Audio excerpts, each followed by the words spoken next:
اور ایک بات ہمیشہ یاد رکھیں، جو مومن کی زندگی ہے اس جیسی زندگی کسی اور کی زندگی ہے ہی نہیں۔ مومن کی زندگی الگ ہے اور کافر کی زندگی الگ ہے۔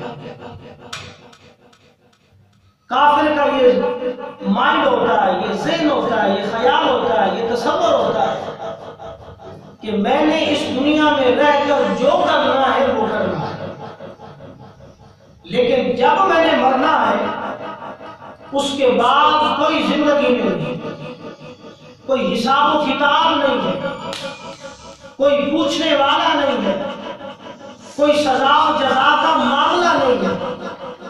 لیکن مسلمان کی زندگی، ایمان والے بندے کی زندگی، اللہ کے بندے کی زندگی، رسول کائنات کے غلام کی زندگی کافر کی زندگی سے جدا ہے۔ اس کا رنگ بھی جدا ہے اور ڈھنگ بھی جدا ہے۔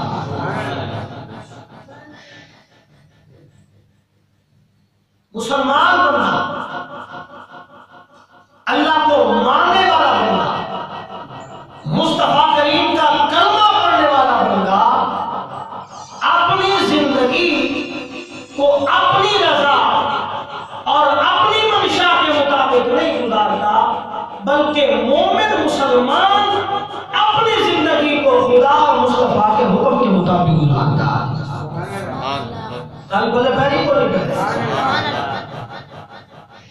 انسان اپنی زندگی کو، مسلمان اپنی زندگی کو اپنی رضا کے مطابق نہیں گزارتا۔